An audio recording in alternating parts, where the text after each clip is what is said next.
Hello to our freaky family. I'm Michelle. And I'm Candy. And this is Sips of Crime.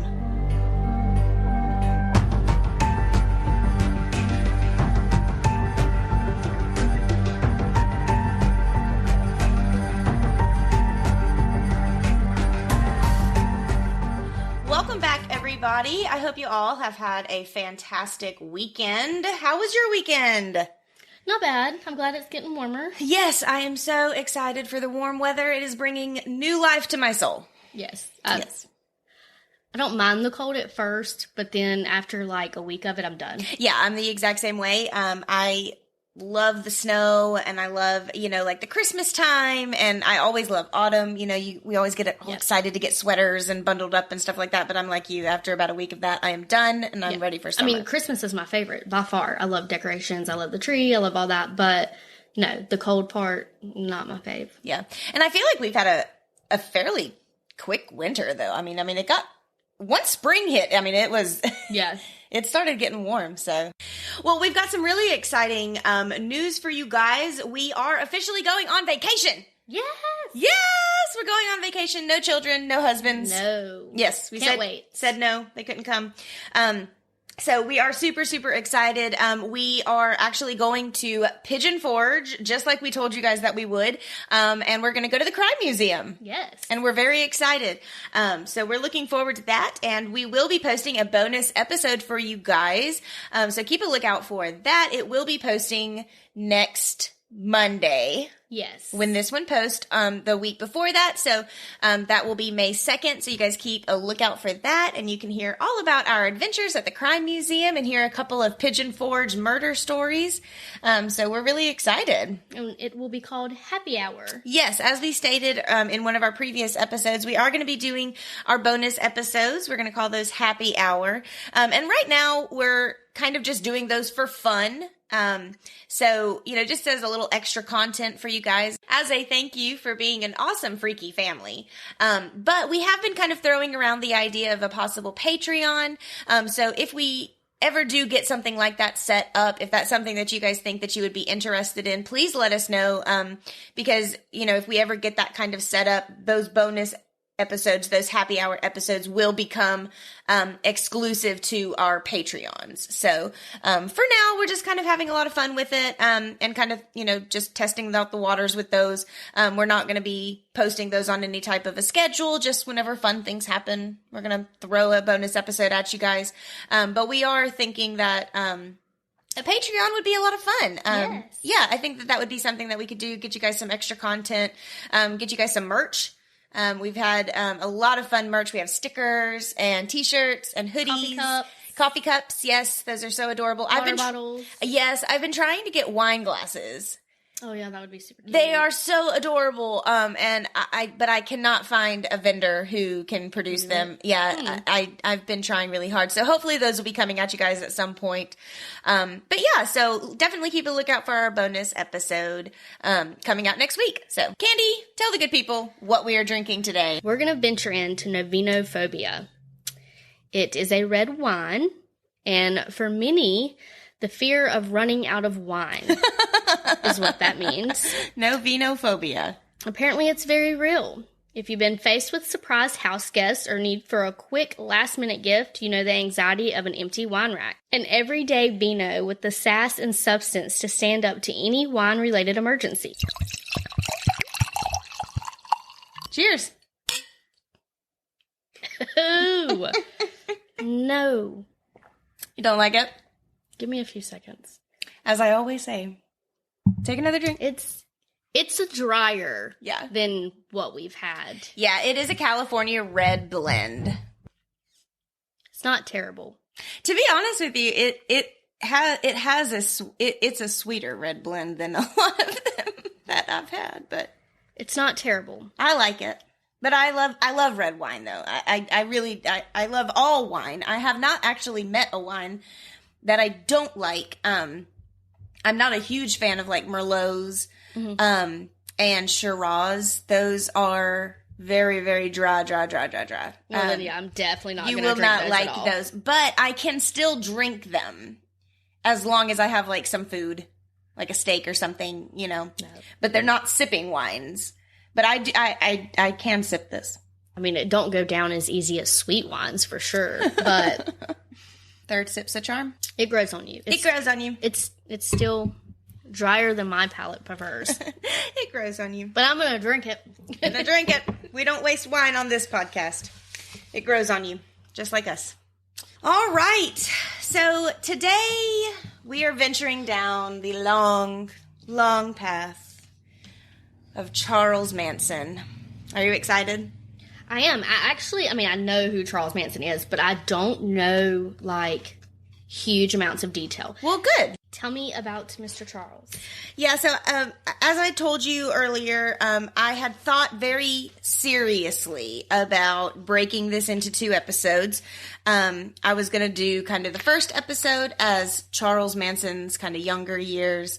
And then I was going to possibly do a second episode, like a 2-parter of the Manson family. Mm-hmm. But this is our podcast and we decided not to do that. So if you got to take a pause, take a pause. If you need to take a pause, take a pause. But we're covering him in full during this one episode. So grab a glass. Grab a friend. And let's dive in. Charles Manson was born on November 12th in 1934 to 16-year-old Kathleen Maddox in Cincinnati, Ohio.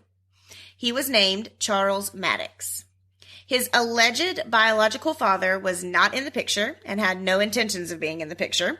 So I'm not going to go into a whole lot of detail about him. However, in August of 1934, 3 months after Charles' birth, Kathleen married a man named William Eugene Manson, who worked for a dry cleaning business. Between 1934 and 1937, Kathleen would often go on drinking sprees with her brother Luther and would leave Charles with multiple different babysitters.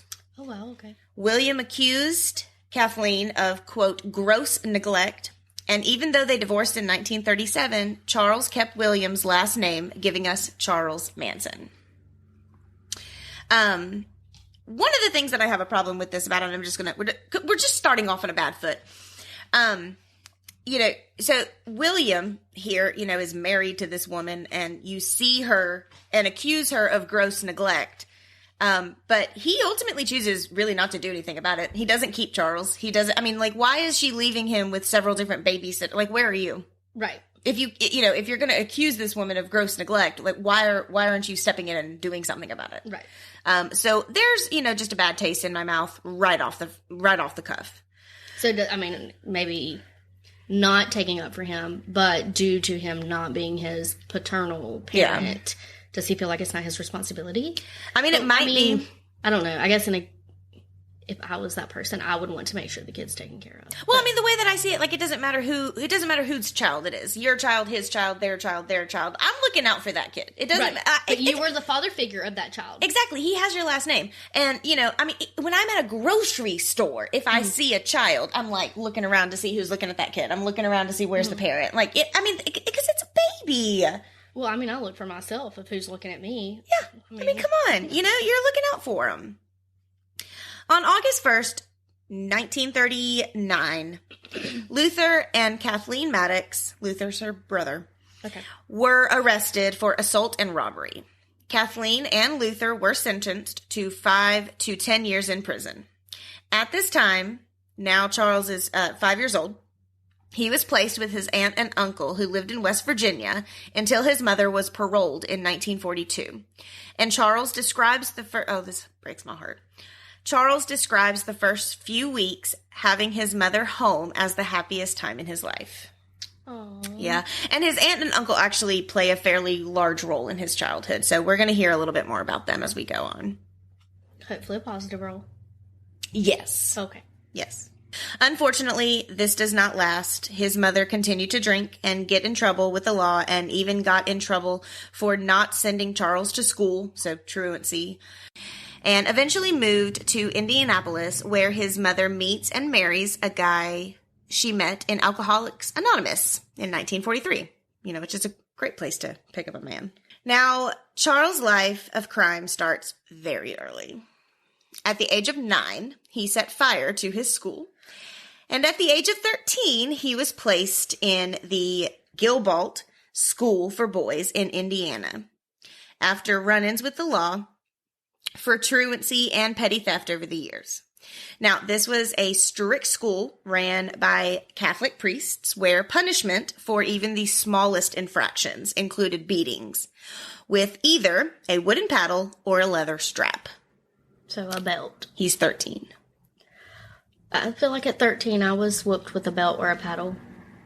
I mean, not beat. My father pulled his belt off a handful of times. I think I might have gotten spanking with a belt twice, maybe 3 times. I mean, never a wooden paddle. Like weekly. My grandmother had a wooden paddle, and it was really actually pretty funny. It was in the shape of a hand, and on it said "Grandma's helping hand." That's freaking funny. Yes, but I mean, we discussed, getting. I mean, we got a switch, right? So and I mean, this is 1943. I mean, there's a difference between like whooping and beating. Like, are we just whooping, or are we like legit beating the fire? Right. Yeah. This child? Yeah. There's a fine line, I think, that goes between discipline and abuse. Yes. And unfortunately, in this day and age, in 2021, spanking your child is considered abuse, which I find ridiculous. I will spank my child if I feel the need to. My child gets spanked. Yeah, I'm sorry. I mean, I was spanked, and I was never emotionally damaged because of it. Right. Now, I'm not going to sit here and tell you that all abuse, there's a fine line, and I'm not going to go into it with you guys because I don't want to offend anybody, and I have no desire whatsoever to tell you that you didn't suffer abuse because you got spanked. That's, something personally that you're dealing with, and I'm not going to tell you that you're wrong. However, I was raised in a different time. Right, but I do see where spanking or whatnot could go a little too far. Absolutely. And I know several of my friends who have been slapped by their parents for speaking out, and it's just like you speak out against them and it's just like an automatic pop in the face, right. I mean, like I said, there's a fine line, and I think in this day and age that line wasn't ever really drawn, I mean, you beat your children when they were bad. So, we're going to, like I said, I'm just reading you the facts here, my opinions. Catholic school. With priest, beat with a leather strap or a wooden paddle. Charles eventually ran away and slept in the woods, under bridges, and wherever else he could find shelter. He found his way back to his mother and spent Christmas with her at his aunt's house before she returned him to the school. So again, I think this is just kind of showing that maternal instinct, regardless of the mistakes that she made, that it was his mom. Right. And, he wanted to be with her, but she took him back to the school. 10 months later, he ran away again and ended up in Indianapolis. In 1948, he committed his first known crime by robbing a grocery store. And this was ultimately, unfortunately, just to get something to eat. Aww. Yeah. During the robbery, though, he found a cigar box containing just over $100, which he did take with him. So it did become a little bit more of a robbery because of that aspect. But he used the money to rent a room in Indianapolis' Skid Row and to buy food. So now he's 14. So let's just wrap our heads around that for a second. He's 14. Charles got a job delivering messages from Western Union to try and live a crime-free lifestyle, however, eventually ended up supplementing his income with petty theft. He was eventually caught, and in 1949, a sympathetic judge sent him to a juvenile facility in Omaha, Nebraska called Boys Town. This is our 14-year-old Charles Manson. This picture was taken 3 days before what I'm about to tell you. He doesn't look like a bad kid. No, and he looks very happy in this photo. He does. Very handsome young man. Yeah. So what are you about to tell me? Because I feel like this is about to take a left turn. Well, we're gonna find a bit of a pattern with our young Charles Manson. So I'm gonna tell you. Now, after only 4 days at Boys Town, he and fellow student named Blackie Nelson obtained a gun and stole a car and escaped. All right. So 3 days after this photo was taken. And he looks just so happy and innocent in that photo. Yeah. Little shit. Yes. They committed 2 armed robberies on their way to the home of Nelson's uncle in Illinois, who was a professional thief and criminal. Perfect! Yes. When the boys arrived, he took them under his criminal wing and kind of started showing them the ropes and the tricks of the trade, if you will. So funny. Yeah. However, he must not have been very good at that because, I would think that if you're considered a professional criminal, that you're going to teach these boys how to live a professional criminal life. The first thing that you should teach them is how to not get caught, right? I mean, I would think so if you're a professional. You would think so. But Manson was arrested only 2 weeks later during a nighttime robbery of a local store. And during the investigation that followed, he was linked to the 2 earlier armed robberies on the way to the uncle's house. And this sent him This sent him to Indiana's boys' school, which was also described as another strict reform school. Now, I might be wrong here, but in my opinion, these reform schools aren't really working out. I mean, clearly not. Yeah. And this school was no exception. The wine grows on you, by the way. It does. It gets better.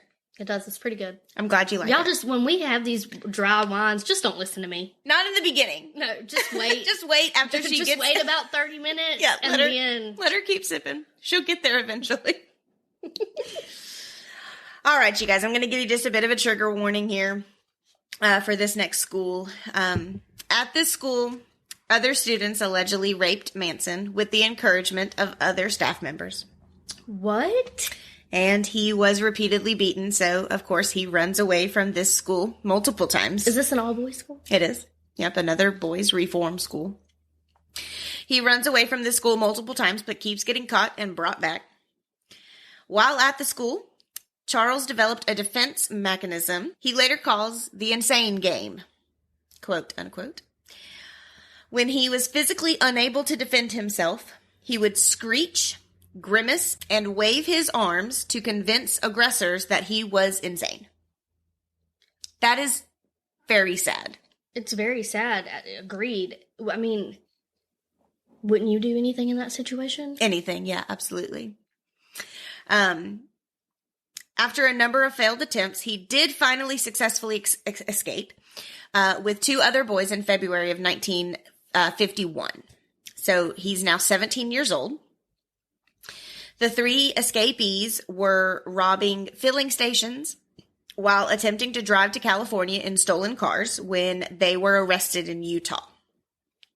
Now, back then, and I think it still is, for the federal crime of driving a stolen car across state lines, if he had just kept it, it wouldn't have been federal. But the fact that he crossed state lines makes it a federal crime, which I didn't know.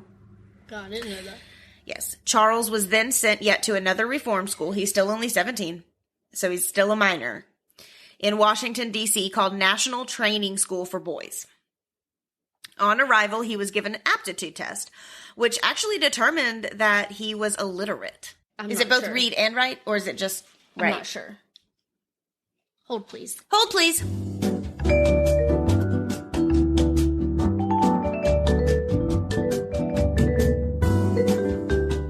Okay, so we did find that it is both. So illiterate was... I didn't want to say like yes or no because, Yeah, so it is the fact that he could not read or write. He had a slightly above average IQ of 109. The average is 100. And his caseworker deemed him excessively antisocial. Could you freaking blame him? I can't blame him at all. Absolutely. I would be antisocial too. If all that crap happened to me. Yeah, and in my notes here, I actually put that I personally deem as a massive understatement. Yes.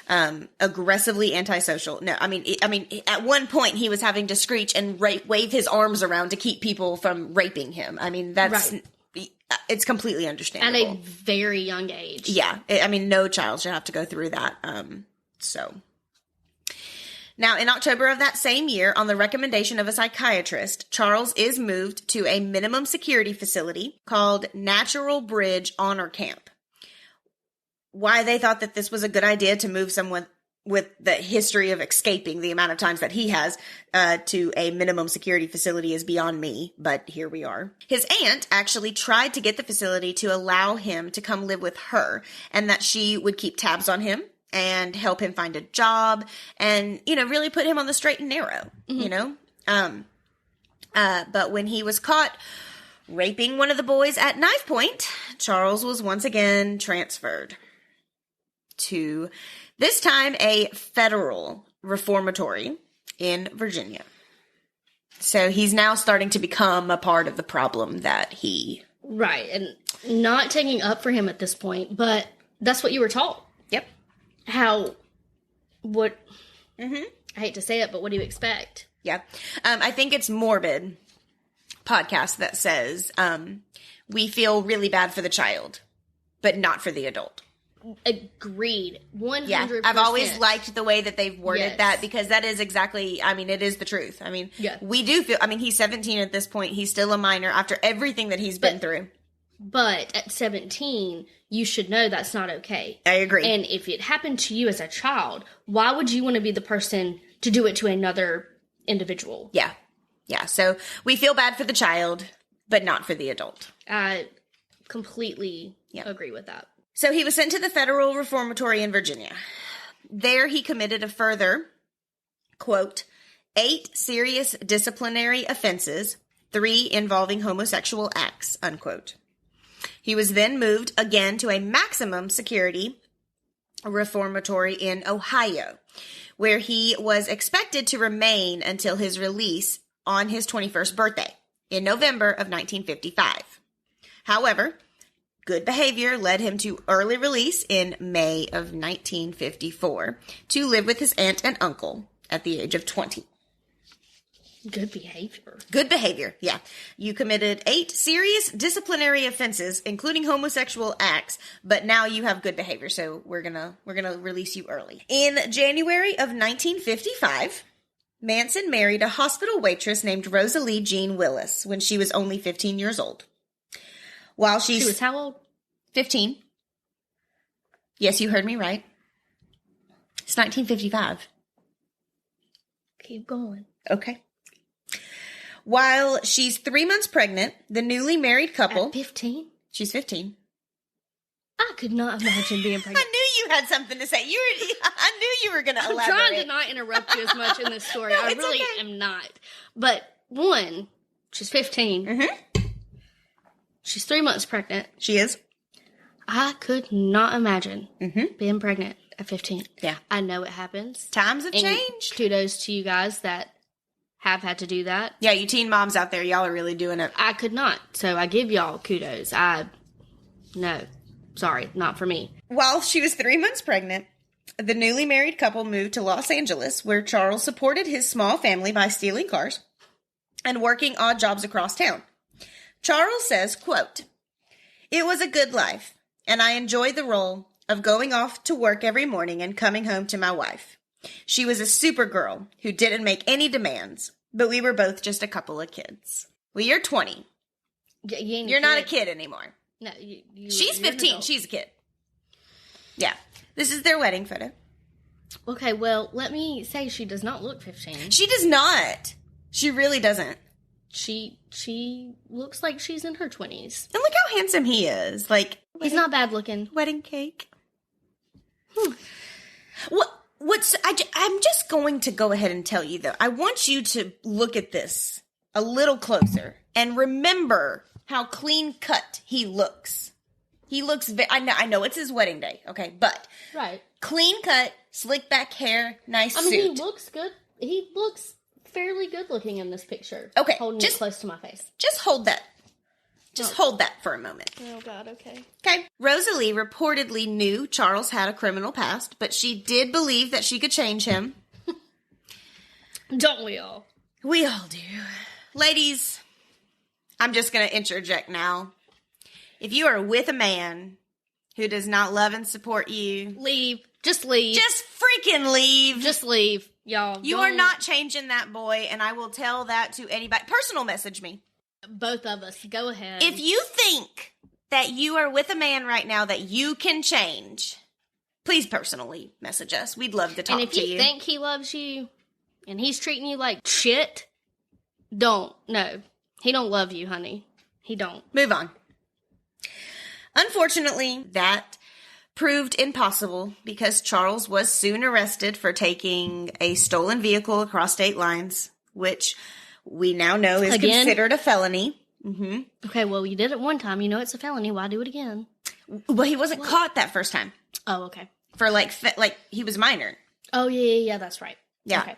So, he is arrested at this point and having taken a stolen vehicle across state lines. As we know now, that is considered a felony. And that lands him his first official prison sentence. So he hasn't been to prison yet. He's just been to all these reform schools that he keeps escaping from. So this is the first time he is charged with a federal crime and sent to prison in Terminal Island Prison in San Pedro, California, after failing to appear in court. That's his mugshot. But he looks, I don't know, he looks different. His eyes look different. Kind of like lost. He does. And that's a terrible picture. I tried very hard to find the best resolution picture of this that I could, but unfortunately this was the best that I could get. So when you're viewing it on Instagram, it's a little grainy, but you're right. You can tell. He looks a little defeated here. Yeah. So, while in prison, Rosalie gave birth to their son, who they named Charles Manson Jr., and during his first year at Terminal Island, Manson received frequent visits from Rosalie and his mother, Kathleen, who actually had taken Rosalie and her grandson in to help support them. Oh, so is she sober now? It sounds like Kathleen might have cleaned up a bit, yeah. Oh, good. Mm-hmm. But unfortunately, in March of 1957, the visits from his wife stop, and Kathleen, his mother, informs her son that Rosalie was living with another man. Oh, I'm sure this put him right up at the edge. Yeah. Less than 2 weeks before a scheduled parole hearing, Manson tried to escape by stealing yet another car. He was given 5 years probation and his parole was denied. Shortly after this, he and Rosalie divorced. 5 years probation. Wasn't he already in jail? Yeah, but apparently, he was up for parole, so it's like... Oh, okay. Yeah, so the probation gets kind of tacked on, if you will. Okay. Yeah. Now, in September of 1958, at the age of 24, Charles received 5 years parole and in 1959 receives a 10-year suspended sentence for attempting to cash a forged treasury check, which also falls under a felony, oddly enough. These are things I did not know. I didn't know that was a felony, but good gosh, Charles. Yeah. Come on now. Because it's a treasury check is the only reason it makes it a felony. And just for those of you who don't know, because I didn't know, a suspended sentence is a sentence on conviction for a criminal offense, the serving of which the court orders to be deferred in order to allow the defendant to perform a period of probation. So he received 5 years probation for his previous stolen car. Mm-hmm. So he's attempting to serve that probation out, which is not in prison. Okay, you're on probation, you're not in prison. Okay? Stick with me. If the defendant does not break the law during that period and fulfills the particular conditions of that probation, the judge usually dismisses the sentence. So in most cases, when you're put on probation and you serve that probation, there is no prison time in jail, like in actual prison. Okay? You with me? Yes. Okay. If the defendant commits another offense or breaks the terms of probation, the court can order the sentence to be served in addition to any sentences for new offenses. So, just to go back, he receives a 10-year suspended sentence. Mm-hmm. Okay? So, he's on probation right now. If he just hangs out, does the right thing, and doesn't break the law, he doesn't go to jail for 10 years. Okay. If he does break the law, he goes to jail. He goes to jail for 10 years, plus whatever they tack on for the reason he broke the law. Okay. With me? Yep. Okay. This was very confusing when I was reading it, and I did not know all of these terms, so I had to do a little bit of digging. So, in August of 1960, he was arrested for prostituting women, and since he violated the probation for the treasury check, he was ordered to serve his 10 full years in jail. My Lord. Yeah. In June of 1966, Manson was sent for the second time to Terminal Island in preparation for early release. By the time of his early release date on March 21st of 1964, he had spent more than half of his 32 years of life in prison and other institutions. Telling the authorities that prison had become his home, he requested to stay. Wow. Well, I've read, a lot of people that are in jail, when they come out, they don't know how to function in society. So they do something to go back to jail. They get free food. Yeah. They get a place to stay. Yep. Like, why not? Yeah. I mean, I don't want to go to jail, y'all. No. But I can see what they mean. You've been in jail for so long, you don't know how to function in society. Exactly. Of course, they said no, and he was released. Now, this is where things get crazy. Fill up your glass. Fill up your glass. Charles moves to Berkeley, and his probation is transferred to a man named Roger Smith, who worked as a probation officer and a researcher working at a free medical clinic. He and another man by the name of David Smith had studied the effects of patients on drugs like LSD and methamphetamine. Charles took a lot of LSD, and David would later write, quote, "That change in Manson's personality during this time was the most abrupt Roger Smith had observed in his entire professional career," unquote. Charles also read the book Stranger in a Strange Land, which is a science fiction novel which inspires a free love philosophy, and Manson began preaching his own philosophy based on a mixture of Stranger in a Strange Land, the Bible, and Scientology. Oh, Jesus. Which quickly earns him quite a following. One of the first was a librarian named Mary Brunner. He talked her into letting him sleep at her house for a few nights, and the arrangement quickly became permanent. He then met Lynette, quote, "Squeaky," unquote, Form, who was a runaway teen, and convinced her to live with him and Mary. Manson soon began to attract large crowds of listeners and some dedicated followers. He targeted individuals for manipulation who were emotionally insecure and social outcasts. So, a breakdown here. He meets a librarian and says, "Hey, I need a place to stay for a couple of days." He ends up never leaving. Then convinces her that it's okay to let more people move into her home, which she agrees to. By the end of this, there are more than 40 people in and out of this house. It's her home. Jesus Christ. Yes. This is the man they're following. What the hell happened to him? Yeah. He Huge change. Really rough. Doesn't even look like the same person. So he was married at 20. So the picture that you originally saw, he was 20. He's 32 here. Okay. 10 years. Yeah. That's not that. He looks like he's almost 50. Yeah. Lots of aging. Lots of, yep. He does not look good anymore, y'all. Yes. This is Mary Brunner. Okay. She looks really young. Yes. Lots of pictures. I do actually end up having a picture of each Manson family member. So we'll go, Okay. I don't have them like throughout the story, but they will be posted on the Instagram. So as we, go through these different people who join the Manson family, you can go to the Instagram or the Facebook and, find their picture. So David Smith claims that Manson attempted to reprogram their minds to, quote, "submit totally to his will through the use of LSD and unconventional sexual practices that would turn his followers into empty vessels that would accept anything he poured," unquote. Oh, Lord. Yes. Sounds like a cult. No, it totally was. It was a cult. Yeah, the Manson family was a cult. Very small cult, but it was a cult. 100%. Nail on the head. He would later recruit Charles Tex Watson, Bobby Beausoleil, Susan Adkins, Linda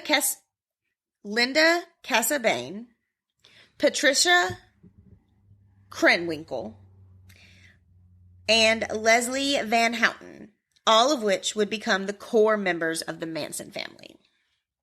Now, the Manson family was built of a ton of different people, but like these are the ones we're going to focus on because we have a limited time with you guys. But these are like the main people. Mm-hmm.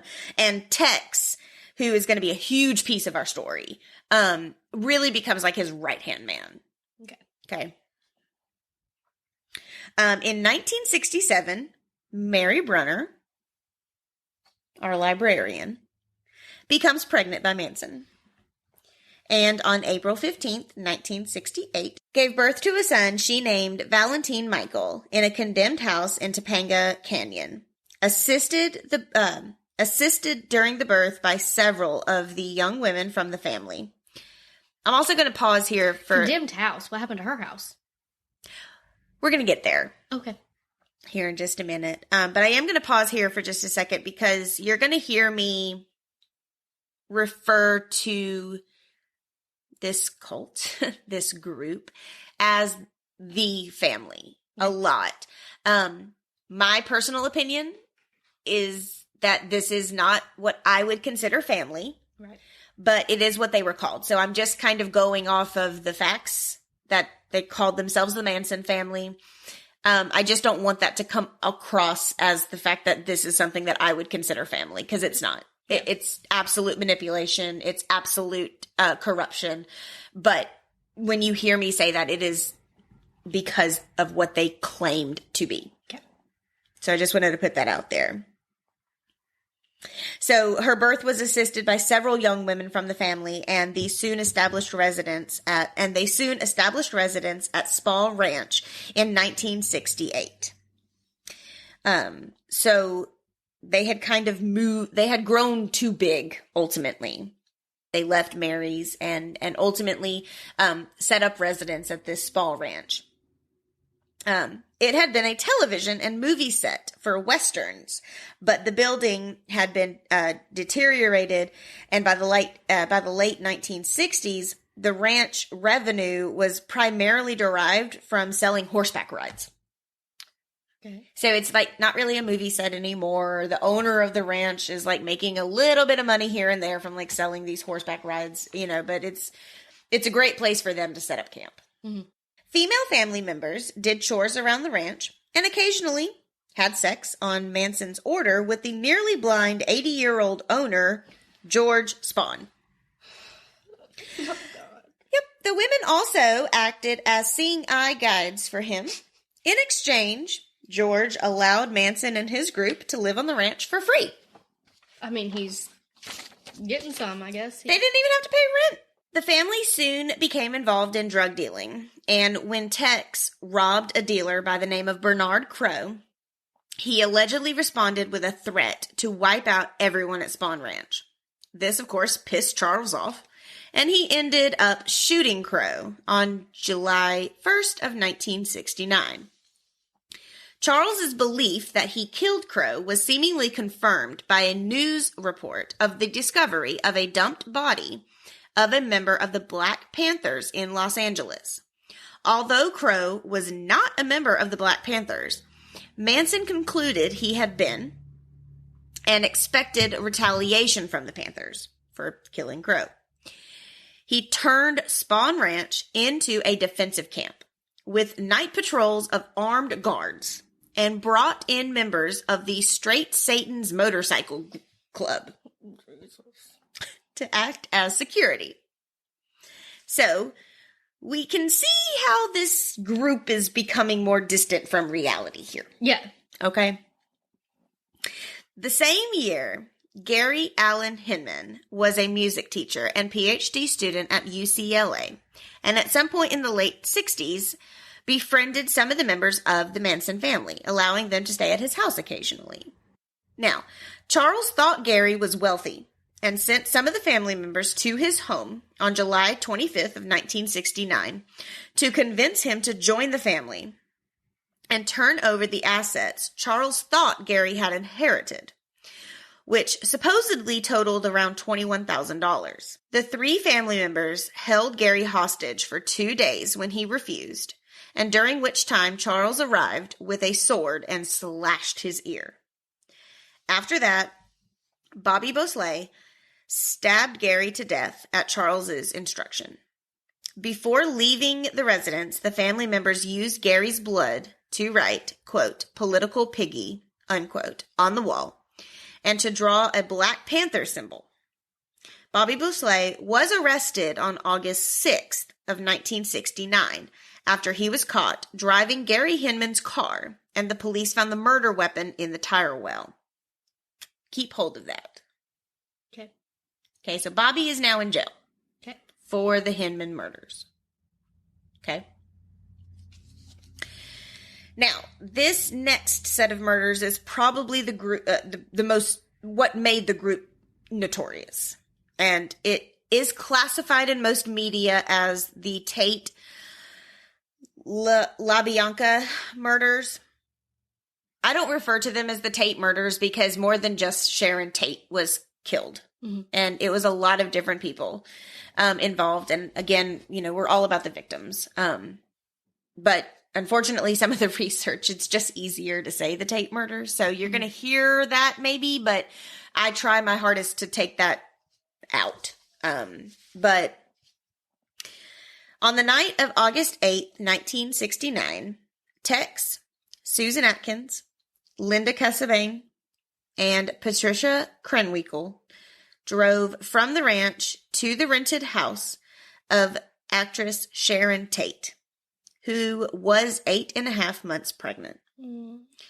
And her husband, film director Roman Polanski, their friend Jay Sebring, Wojciech Frykowski, and his girlfriend and coffee heiress Abigail Folger was all staying in the main house.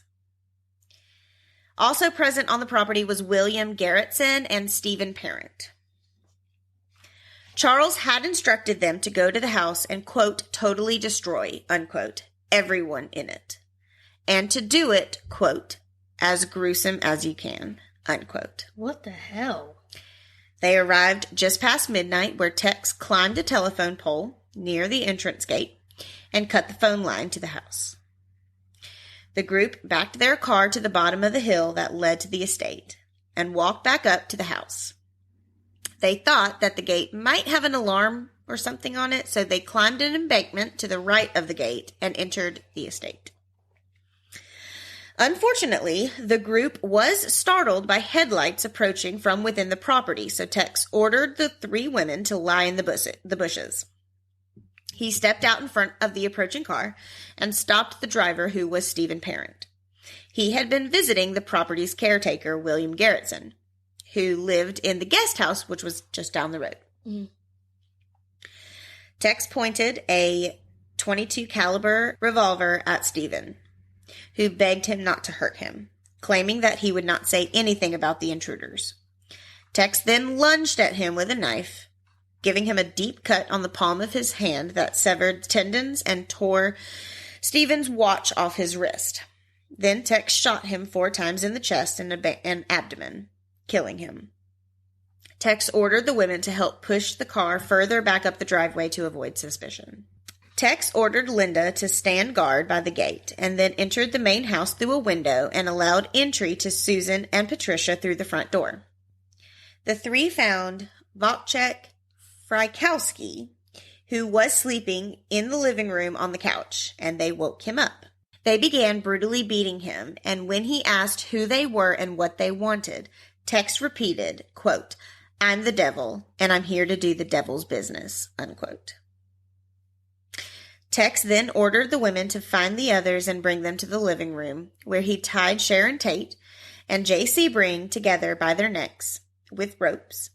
When Jay started to yell at the group about their treatment of a pregnant woman, Tex shot him and proceeded to stab him several times.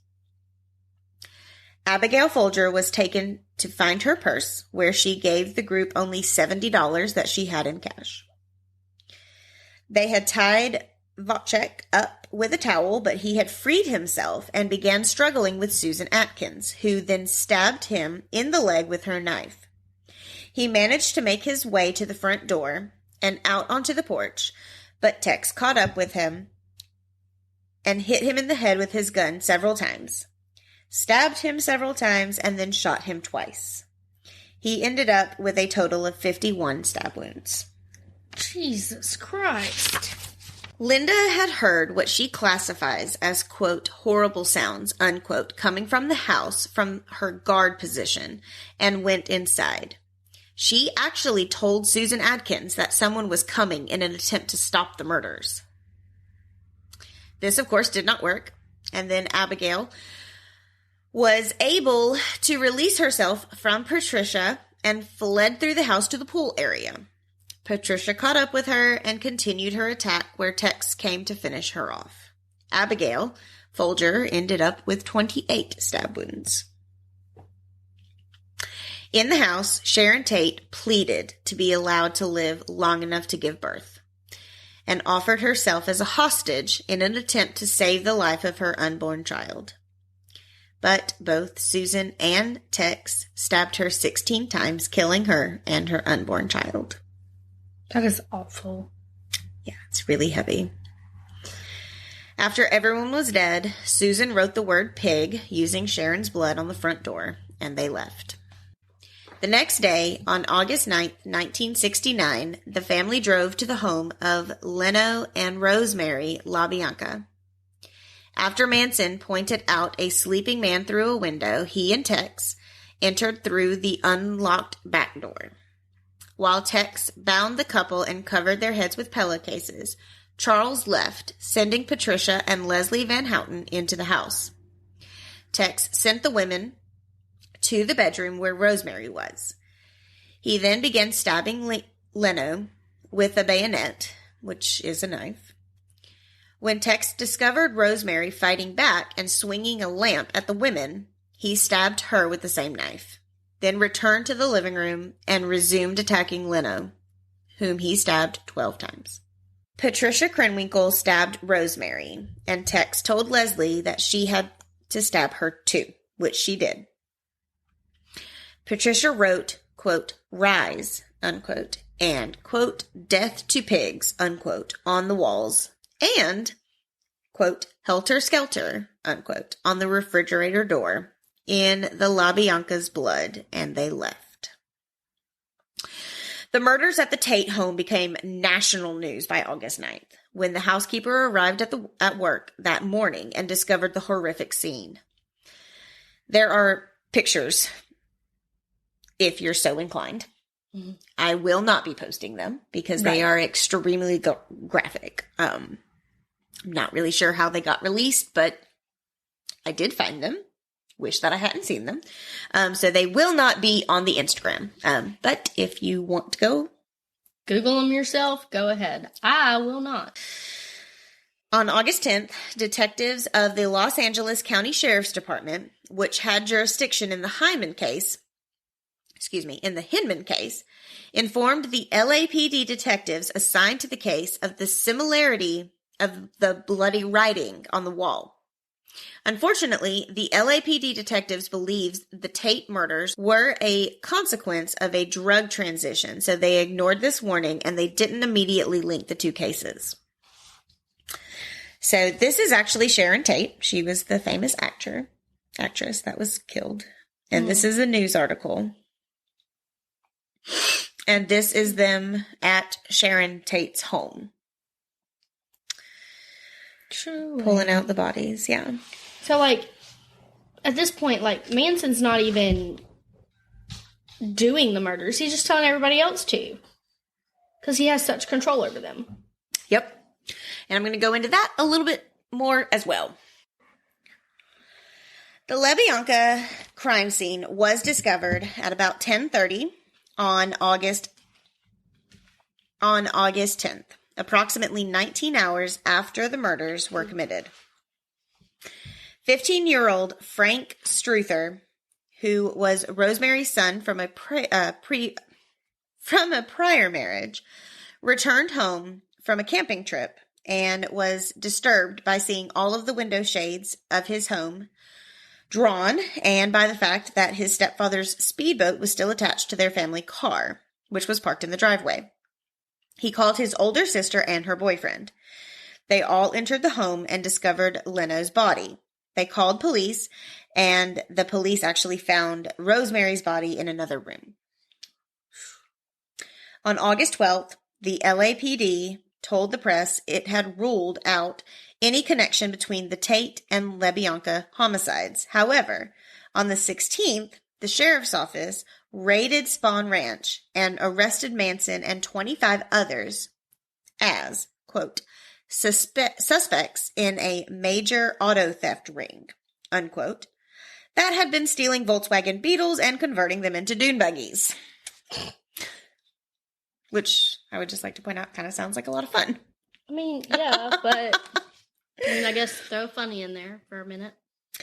Weapons were seized, but because the search warrant had been misdated, they let everybody go a couple of days later. Oh my God. Yep, it was a technicality. The search warrant did not have the correct date on it. Okay, so just to catch everybody up to speed here. Okay, we have the LAPD detectives working the Tate case. Okay, at the Tate home.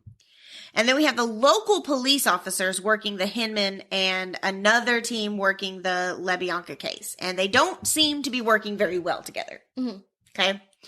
The local police officers had tried to get in touch with the LAPD to say, hey, we have a case that has, political stuff written on the walls. This sounds a lot like your case. There's like, no, this isn't connected to our case, but thanks anyway.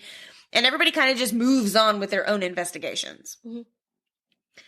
Following up on leads, the detectives working the LaBianca case come in contact with members of a motorcycle gang Charles had tried to enlist as his bodyguards while the family was at Spawn Ranch. While the gang members were providing information that suggested a link between the Manson family and all of the murders, Miss Susan Atkins informed the LAPD of the family's involvement, and she was booked for the Hinman murder after she told sheriff's detectives that she had been involved. I mean, at least she came clean. Yep, so that's Susan.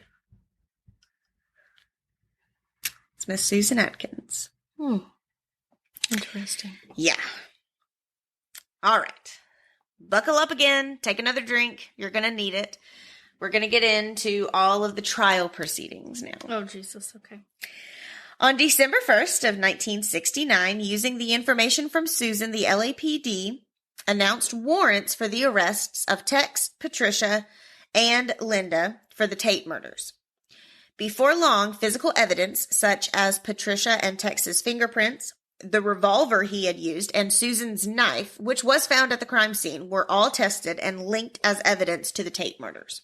The trial begins on June 15th of 1970, and the prosecution's main witness was Linda, who alone with Charles, Susan, and Patricia had all been charged with 7 counts of murder and 1 count of conspiracy. Since Linda had not, by all accounts, participated in the killings, she was granted immunity in exchange for her testimony. Originally, Judge William Keene had reluctantly granted Charles permission to act as his own attorney. Why do we keep saying this? Why are y'all letting these criminals act as their own attorney? They have no reason to represent themselves. It's just They had their whole life to represent themselves, and they are doing a terrible job. Agreed. Oh, that's such a good point. So how about we not let them do it now? But because of the way he conducted himself and submissions of, quote, outlandish and nonsensical, unquote, pre-trial motions, this permission was withdrawn before the trial started. Charles filed an affidavit of prejudice against Keene, and he was replaced by Judge Older. On Friday, July 24th, the first day of testimony, Manson appeared in court with an X carved into his forehead. What? He issued a statement that he was, quote, considered inadequate and incompetent to speak or defend himself and had been X'd from the world. Oh my God. Unquote. See, this is why y'all don't let them represent themselves. Because this happens. Just wait for it. Oh, God. Over the following weekend, the female defendants duplicated the X on their own foreheads and did most of the family members as well. These are some of the women This is Leslie Van Houten, and you can see her ex. It's like they're witches or something. Yeah. Casting a spell. Yeah. I mean... Now, this is printed in black and white from what you're seeing, but the picture that's actually going to be posted on Instagram, you can see all of the X's on all three of those women's foreheads. Oh, my God. It's terrible. Yeah. This is just the beginning of the trial. Like, it hadn't even really started. Oh, Jesus Christ. So, we're now going to go over a couple of motives that had been thrown around in the courtroom for why the Manson family committed. Because they're freaking crazy. Because they're freaking crazy. They are. You're right. Absolutely. Okay, so first possible motive. Helter Skelter. In 1968, the family had established a headquarters in Death Valley at 2 different ranches. During this time, Tex states that one of Charles's friends had played him the Beatles' double album titled, quote, The Beatles, unquote, and Charles became obsessed with the group. Helter Skelter was what Susan had written on the wall in blood, if you remember. Okay. And was one of the songs that was on that album.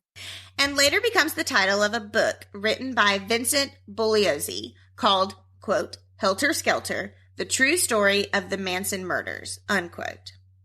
Charles Manson went on to say that the Beatles songs foretold a story in code that racial tension between the black community and white community were about to erupt, predicting that black Americans would rise up in rebellion. According to Tex, by February, the family would create an album of their own whose songs would trigger the predicted chaos. Yes, they made an album of their own.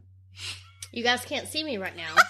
I went to take a sip of my wine, and as she said that, I pulled the glass back down and just looked at her. Stopped dead in her tracks. Ghastly murders of white people by black people would be met with retaliation, and a split between racist and non-racist white people would yield the white people's self-annihilation. That's theory 1 and bottle number 1.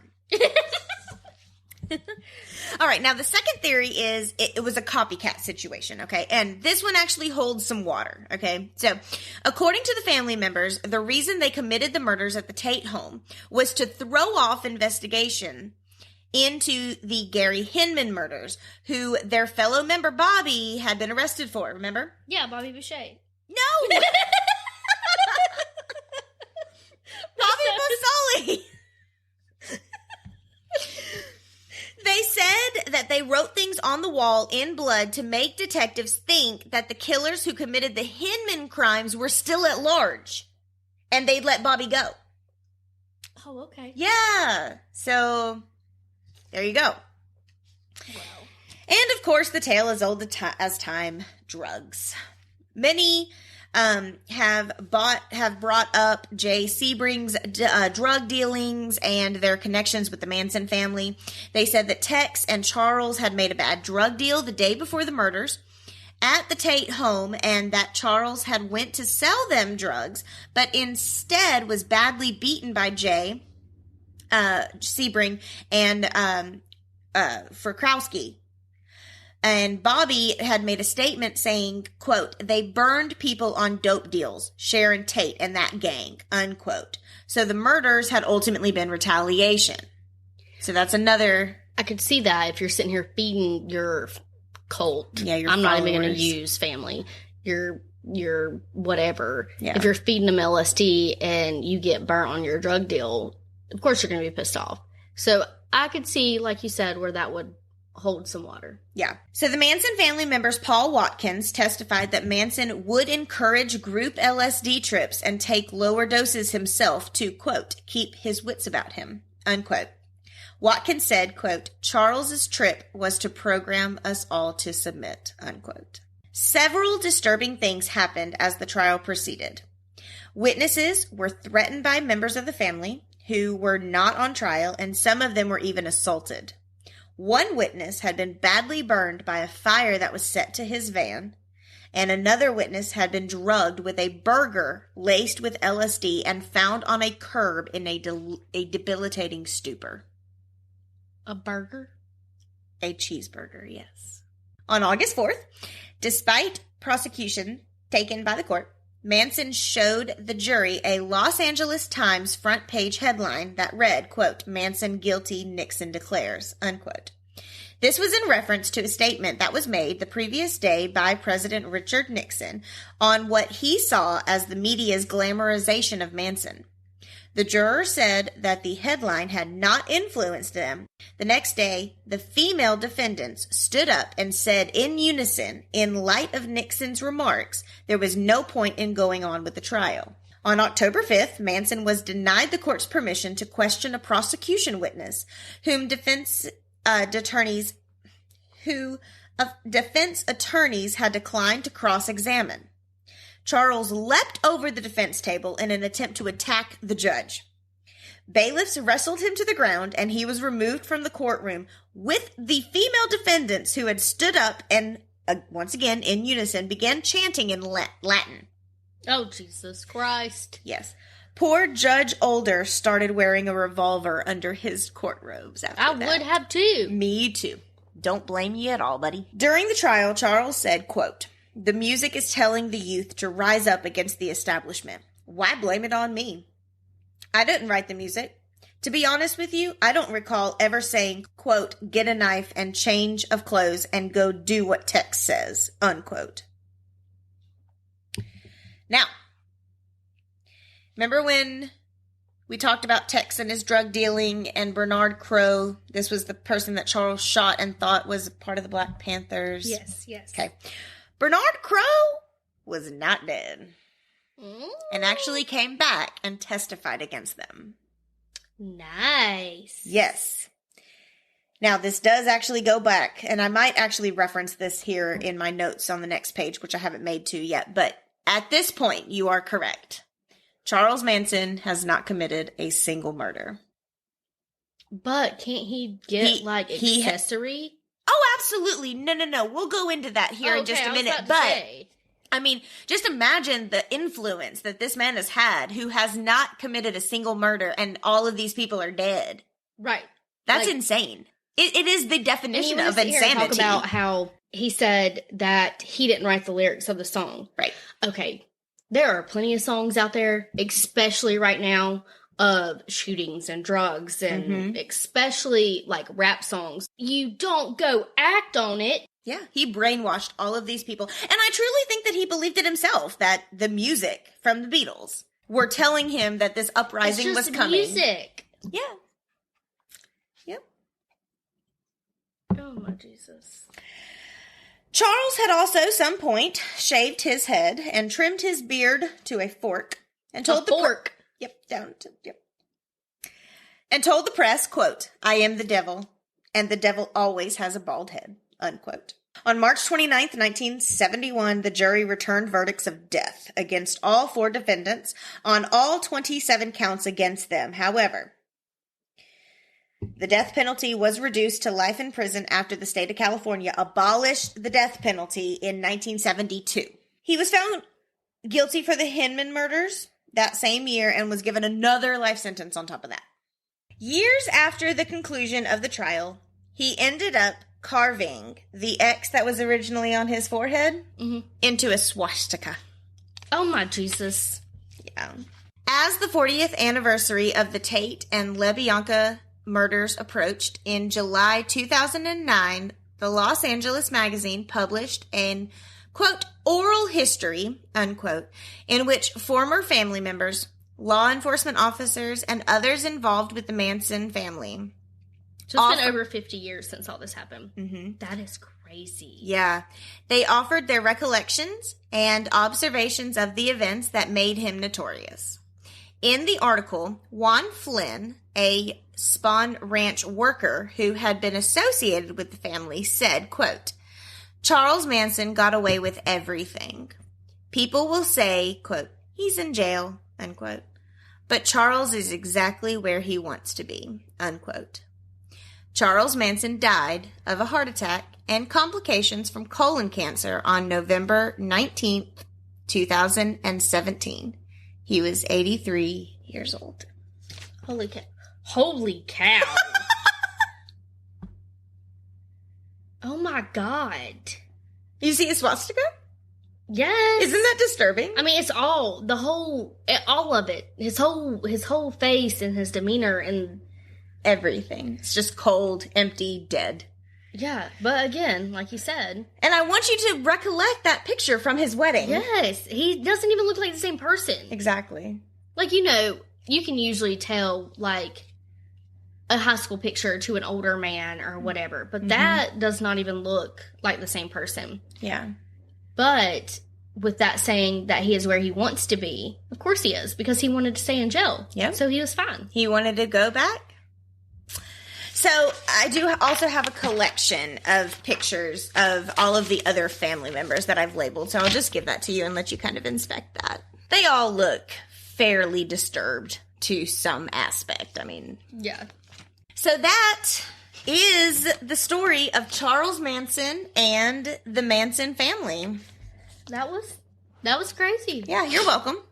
I mean, I knew who he was, but I didn't know all those details, so. Yeah, it was a very, very enlightening case. The research was very enlightening because, like you, I really didn't know a whole lot about him either. And so, finding out a lot about his childhood and things like that was very interesting. So, definitely learned a lot, and glad that one's behind me. Yeah. And put that one to bed. Most definitely. Yes. Our listener's tale today is from someone that wants to remain anonymous, which is totally fine. She tells us a story of an experience from her husband. Ooh. So this is just the story her husband has told, and she is trying to retell the story. I'm ready for it. All right. When we first moved to Wyoming, Chris was talked into going to a bar, and he ended up helping the owners move things around for a wedding, which is actually the place they got married. Aww. The place was called the Occidental. It contained a hotel, a bar, and a restaurant, which all had doors leading directly into one another. After helping move things around the Occidental, the owner realized he could use Chris as a worker, and being new to the state and town, he immediately accepted. Then, when he learned the Occidental was once a place where cowboys would come and drink, the hotel was still a hotel, but the restaurant was more like a restaurant, gamble area / brothel. Like a speakeasy. What the heck is a speakeasy? A speakeasy, like back in the day where they had those, like, back in the Prohibition time whenever alcohol. Yeah. You know, they had those, like, underground bars, and there was prostitution. Yeah. He was told that a local woman caught word that her husband was in the hotel with one of the women who worked at the brothel. One night, she came in, asked for a shot of whiskey, chugged it, slammed the glass down, and pulled her gun out. And shot into the ceiling right above where her husband and the girl was. She didn't kill anyone. She has a temper. Right? As he worked there, he was told many stories. One where if it's quiet, he could hear a man closing his door and walking to another and closing that door. Another story where you could hear a squeaking rocking chair and a woman crying. So this is paranormal? Yes. Ooh. Yes. Once he got good and working there, and had multiple job titles, he was told about the restaurant being a brothel, and there was a door that led to the basement of the place. Down there, it was set up to be an abortion clinic for the women who worked at the brothel to go if they got pregnant. Oh my God. Knowing Chris like I do, he don't believe in the paranormal. So, he goes to work, and he's cleaning up the bar area. And he hears slamming doors. And nobody was supposed to be there that night. So he goes upstairs looking. He doesn't see nothing, but he could have sworn he heard footsteps, so he thought someone was trying to squat there and was hiding. Then he gets halfway down the stairs and hears a woman sobbing, and he hears a rocking chair. So he goes back to the room that he knows is the only room with a rocking chair and has seen it moving for a second, then it stops and doesn't hear anything else. He goes back down to the restaurant area and tells people who are his friends about it, and they tell him other stories. He brushes the stories off. Because he doesn't believe. Right. And that was like his first encounter is the way I take it. That. Chris, you in a rude awakening. Right? Well, the restaurant is one of those that has like the plates set out already and is very fancy and expensive. So he grabs the dirty plates that are left from the bit of customers and he sees a shadow moving across the doorway. He's a little freaked out, but he brushes it off. The next day, everyone told him not to go inside the enclosed freezer, without propping a box up against it because it's not a freezer you can kick open. It has to be open from the outside. So he wouldn't get locked in? Yeah. Oh, God. So Chris did what they said in fear of it closing. He put a heavy box against the door to hold it open. And as he's in the freezer putting stuff up, he hears the box move and a shadow figure walk by laughing, and the door slammed shut. Oh, my God. He's beating on the door like WTF. And just so happened, one of his coworkers came by and heard him yelling and opened the door. Thank God. He had been in there so long he was freezing. They piled blankets on him, and then they got him up and started walking. And that's when he tripped over the carpet and noticed there was a door leading to the basement. And then that's when it came out about what had happened down there, about the abortion clinic. Oh, my God. I have goosebumps. Right? He was also told that a little girl was brought to the brothel house because the mom didn't or couldn't afford to pay someone to watch her. She ended up getting killed. Chris tried to maintain the job, but he kept hearing babies cry, doors slamming, and ladies crying. And he said, "Peace, I'm out." Yeah, me too, man. I am out with you. Right. No, I could not. No. And apparently, he did not tell his wife the story until after they got married in the hotel part. Oh, my God. Which had a wedding dress and other antique things hanging on the wall. Perfect. Perfect. Is that not crazy? Oh, my good Lord. I wouldn't have worked there either. So is he a believer now? I assume so, yes. I bet. After all I would be. If all that happened, I wouldn't have worked there either. I think that goes back, though, again, to like, I had said in one of our previous episodes, so I guess this kind of debunks that idea, is that like the paranormal kind of follows believers, but he wasn't at first. Yeah. I mean, from her story, he had never experienced anything like yeah, that. That's crazy. Yeah. I wouldn't have worked there. I would have said, heck no. Peace out. Peace out. Bye, y'all. Well, we are so glad that you are still alive. Welcome to the Freaky family. We hope you guys keep listening, and we really appreciate you sharing your personal story with us. We really enjoy reading them. And we hope that you guys keep listening and keep sending those stories in. Like I said, we love hearing them. Yes. It gives us kind of something to kind of, break Even up. if they're funny, paranormal. Oh, true crime. Absolutely. Matter. Yeah, it gives us something to kind of break up. It's hard to end a murder case on something, yes. On like especially those intense cases, even if it's funny, like, let's lighten the mood before we end it. Yeah, absolutely. So we appreciate you guys so much. We appreciate all of the support. Please keep listening. And thank you again. You can join our freaky little family both on Instagram and Facebook and find all of the featured photos from this episode at Sips of Crime.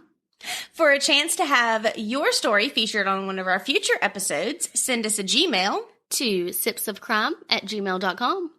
And you can find all of our episodes wherever you get your podcasts.